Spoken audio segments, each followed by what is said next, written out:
Supongo que estaríamos de acuerdo en que nadie previó que la escena política del Bicentenario sería la que es, ¿no? Si nos remontamos, ¿cuánto? Un año, menos incluso. Como escribe Brustein hoy en su columna, el gobierno ha puesto más énfasis en el festejo del 4 de julio en la embajada que en este 9 de julio en Tucumán. Vieron ustedes que los festejos patrios, al menos para los retratos oficiales de más o menos toda la vida, suelen remitir precisamente a esa palabra a secas, festejo. Sin embargo, la versión escolar y edulcorada de la historia había encontrado en los últimos tiempos un sentido bastante más profundo que la simple enunciación de una épica intachable, generalizada, a cargo de unos héroes a quienes se despojaba de toda caracterización o política para sumirlos en un relato blanco, sin enfrentamientos ideológicos de fuste, y solo preocupados por metas emancipadoras. Bastaría recordar, cree uno, ¿no?, lo que fue en 2010 la esencia otorgada al 25 de mayo, pero no solamente por la masividad callejera de su celebración, sino y sobre todo porque sus protagonistas fueron resaltados desde el lugar verdaderamente crítico o liberador que ocuparon en su época. El Bicentenario de hace 6 años se llamó Moreno, Belgrano, Castelli, Monteagudo. Y habrá, que vaya si los hay y los está viendo, quienes digan que aquello y tanto más formó parte de un relato sesgado del que se apropió el kirchnerismo para construir una realidad que no era más que la suya, con el único objeto del festín de los corruptos. Bueno, aun cuando ese gorilísimo argumento se tomara como válido, lo que no puede negarse es que la historia está ahí para provocarnos, para propender al desafío intelectual, para que no nos resulte indiferente que los hombres y mujeres de nuestra historia tienen fondos distintos, intereses distintos, combates distintos. Este Bicentenario, preguntémonos, en cambio, ¿en qué consiste oficialmente? ¿En qué? En nada. En nada, o mejor dicho, en nada que no sea la entrada de la bandera de ceremonias, cantar el himno, pronunciar palabras de circunstancia, producir unos actos folclóricos y mandarse a guardar. Eso es este Bicentenario, oficialmente. Se pretende que no hay conflicto que valga, que la dichosa grieta no es inherente a la lucha entre los proyectos oligárquicos y los populares, y que así no se puede seguir como si no hubiera lo mejor que nos hace seguir así, so pena de convertirnos en una masa de desentendidos. Este Bicentenario se ha formateado como la necesidad de que no haya diferencias entre los argentinos, lo cual es políticamente más perverso que toda intención adjudicada al denominado relato de la gestión anterior. Si un festejo patrio es aideológico, no hay nada que festejar. Hace 2 o 3 sábados estuvo aquí en el programa Felipe Piña y comentábamos una cita de su último libro, Manuel Belgrano, El hombre del Bicentenario. Una cita que es de un artículo de La Gaceta publicado el 1 de septiembre de 1813 y que el prócer había escrito años atrás, pero sin pasar la censura del período colonial. Belgrano dice allí que la indigencia en medio de las sociedades políticas deriva de las leyes de propiedad.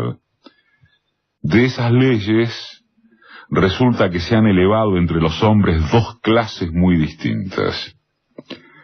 La una dispone de los frutos de la tierra y la otra es llamada solamente a ayudar por su trabajo la reproducción anual de sus frutos y riquezas. o a desplegar su industria para ofrecer a sus propietarios comodidades y objetos de lujo en cambio de lo que les sobra.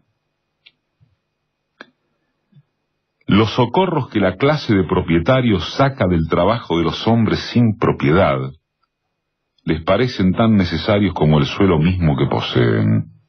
El imperio, pues, de la propiedad es el que reduce a la mayor parte de los hombres a lo más estrechamente necesario. Y en sus escritos económicos, Belgrano escribe: tenemos muchos libros que contienen descubrimientos y experiencias que los antiguos y modernos han hecho en la agricultura, pero estos libros no han llegado jamás al conocimiento del labrador y otras gentes del campo. Si se conociese por todos, la cantidad de frutos aumentaría, siendo una parte considerable de las riquezas del Estado. ¿Dónde quedó, por caso, este Belgrano, este hombre del Bicentenario, en este Bicentenario, en el nuevo relato oficial de la historia descafeinada que ha reincorporado los desfiles militares? ¿Dónde quedó ese Belgrano, por ejemplo? Es apenas un botón de muestra de lo que nos quitan para nunca agregar nada que no sea la mansa aceptación de los protocolos de clase.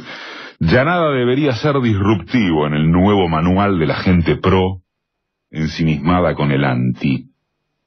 Ese anti que consiste en mostrar a cuando estábamos mejor como el solo producto de una banda de delincuentes, tras lo que se esconde para todo ciego político el señalamiento del progresismo como delito ideológico.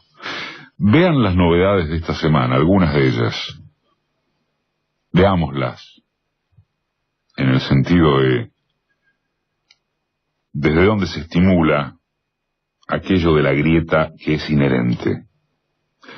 Si una Cámara Federal frenó el tarifazo de gas en todo el país, habrá que esperar a que la Corte decida que las víctimas de este curioso gradualismo deben admitirlo por las buenas o por las malas.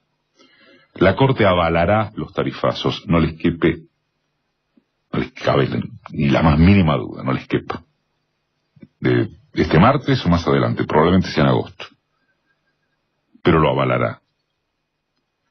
Hay que pagar lo que se robaron, dicen los atildados referentes macristas con una violencia despectiva, cuya simpleza verbal sería tan bruta como sus conocimientos de economía, si es que quieren anclar ahí la justificación del saqueo.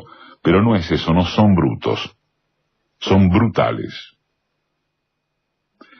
Saben perfectamente que los tarifazos allegan recursos escapados por otras vías, que son la misma.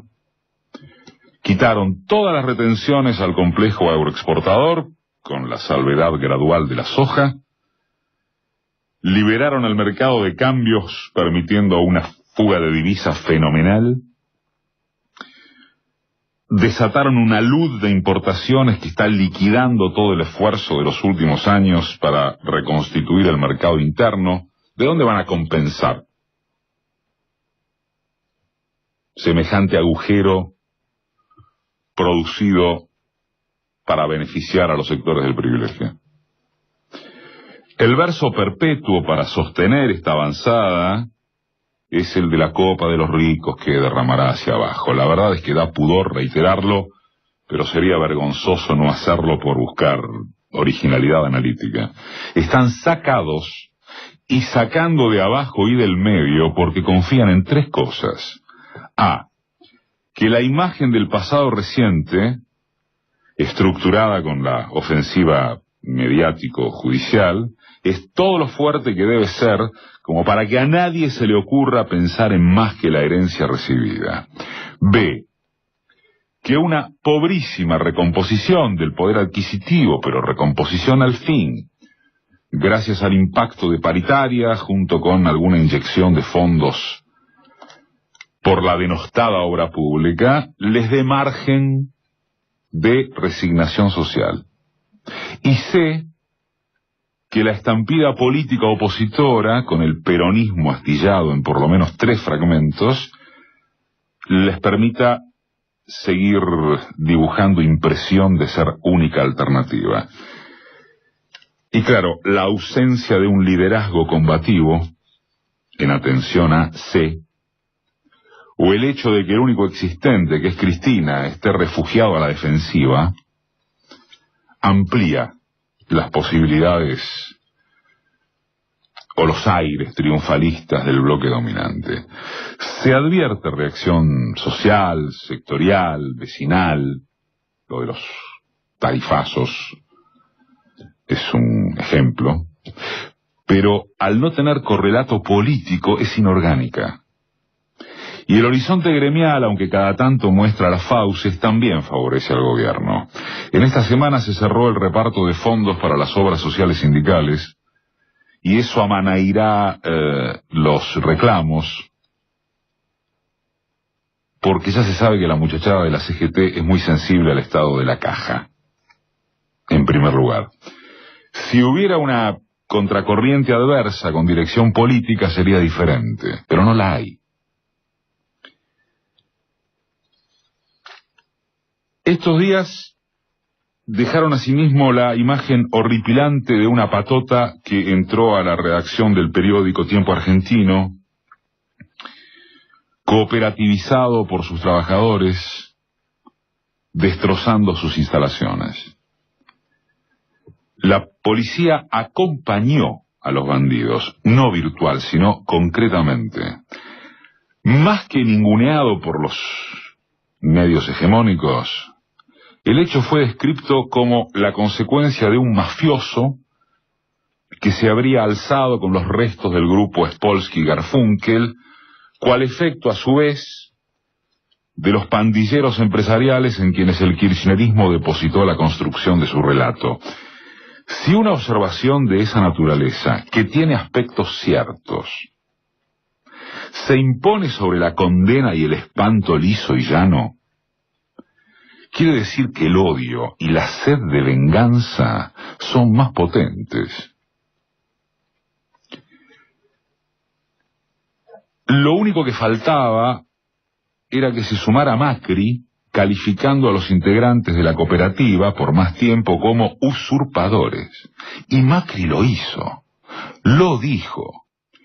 Como precisó el comunicado de prensa de los violados, consta en un acta firmada en el Ministerio de Trabajo, bajo administración de Cambiemos, que los trabajadores tienen la custodia del inmueble, a raíz del estado de abandono dejado por los responsables de la empresa. El presunto dueño y testaferro de Spolsky, Juan Mariano Martínez Rojas, ingresó en la madrugada del lunes junto a unos 20 facinerosos, destruyeron parte de la redacción y de los estudios de Radio América, pero el problema, según Macri, no fue ese, sino que los laburantes son usurpadores. La dimensión simbólica de esta animalada es terrible. Cualquier excusa, plata de los servicios, corrupción sistémica, que Spolsky fue candidato a intendente K, lo que se quiera, fue más relevante que la pornografía de una banda tenebrosa amedrentando periodistas. Ese sello se ignoró o relegó, como se ignoran y relegan los tantos signos represivos que pueden adquirir la forma de un Estado que debía limpiarse de ñoquis para después decir que hubo errores y excesos, una justicia persecutoria que inventa mucho más de lo que prueba hasta acá, o unos medios que han instalado la lógica del ojo por ojo y diente por diente. Más tarde o más temprano, aunque por lo visto haya que tener paciencia y más acción popular, está bien, pero más tarde o más temprano reaparecerá alguna variante política que canalice el descontento y la rueda vuelva a girar en dirección positiva. Eso también lo enseña la historia. Así que, feliz Día de la Patria, pero no de cualquiera.